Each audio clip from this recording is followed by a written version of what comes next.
empty corridor was crowded with students gathered around the exam board. Snow moved through the crowd and stopped in front of the posted results. The grades were bad.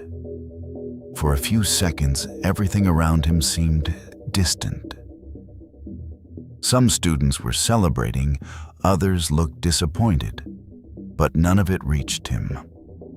Without saying a word, he turned away and left the corridor. While crossing the campus, his phone rang. His girlfriend. He answered. "We're coming to your place Saturday evening," she said. A short silence. "Okay," came the reply. The call ended. At the bus stop, he got on the next bus and sat by the window.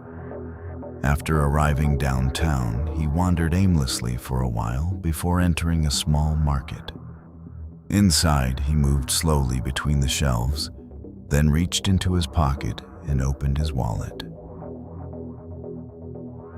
Only one $10 bill remained. He stared at it for a moment, then closed the wallet and walked out without buying anything. Outside, he called his mother. "I'm out of money. Can you send me some?" Her answer came cold and immediate. "I don't have any either. Ask your father." Frustration rose instantly. "It's always the same answer." Her tone sharpened. "I'm not responsible for solving your problems." The call ended. Next came his father. One call.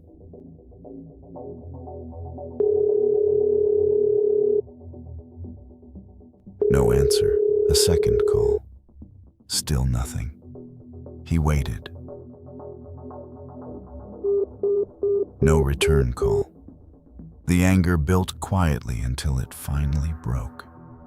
Looking up at the sky, he muttered, "Instead of having a family like this, I wish I had sold my soul to the devil and been born again." A glance at the watch. 3:15 p.m. A sudden gust of wind crossed the street. With no money left on his card, the walk home began. By the time the apartment building appeared ahead, evening had already fallen. Tired and drained, he climbed the stairs and opened the door. Light spilled from the kitchen. Thori was inside, preparing food, unusually cheerful. Welcome back, my friend. You're lucky today. Looks like one of your wishes came true. The food is ready.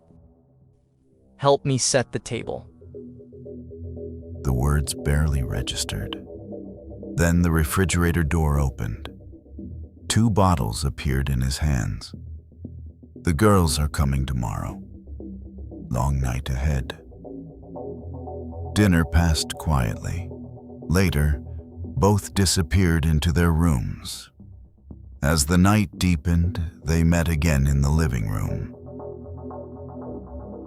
The bottles opened, conversation drifted. A message appeared on Snow's phone. Just as he reached for it, Thori stopped him. "Forget it for now. Probably nothing important. Let's focus on tomorrow." The drinks continued. Midnight passed, then 1, then 2. Voices slowed, thoughts blurred. The room softened into fragments before darkness finally took over. Morning arrived with a sharp headache. He was in his bed. Outside the window, the sky looked heavy and gray. An uneasy feeling sat in the room before movement even began. Then came a voice from the kitchen. Wake up. It's 10 already. We've got a lot to do today. Breakfast is ready. Slowly, he got up and followed the smell of breakfast. Thori was already seated, full of energy. "Sit down." Breakfast began in silence. Then came the question, "Did you sleep well?" A hand pressed against his forehead.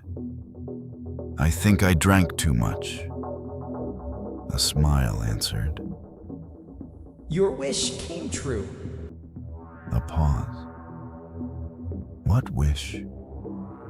The promise you made. Confusion spread immediately. What are you talking about? I barely remember anything.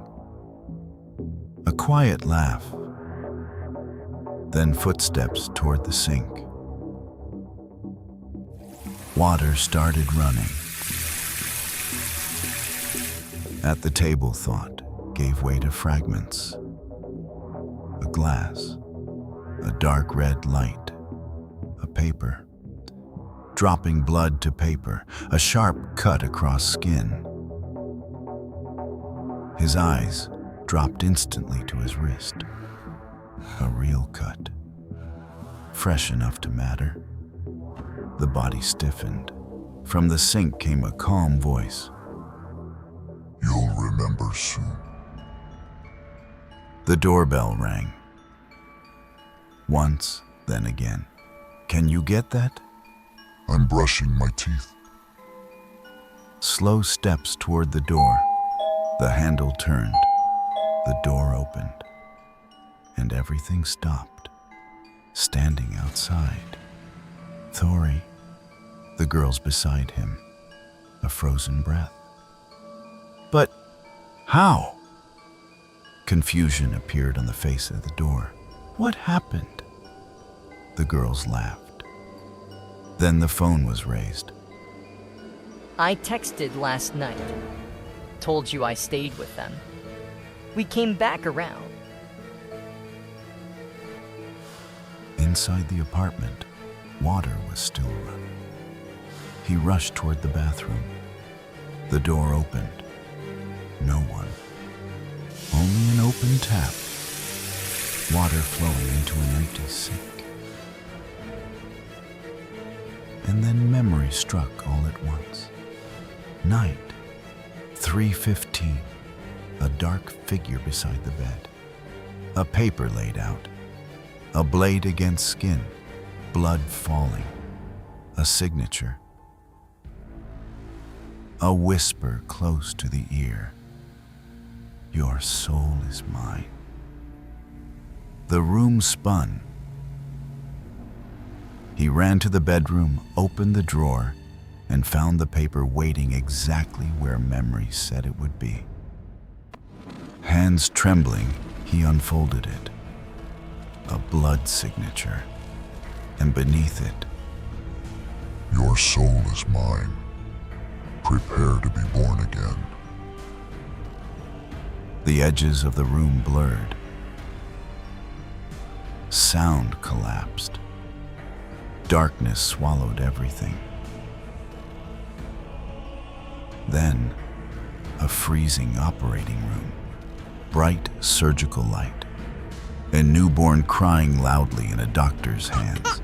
The wails echoing across the cold room. Nurses watching silently. The camera slowly lifted toward the wall clock. 3:15 p.m.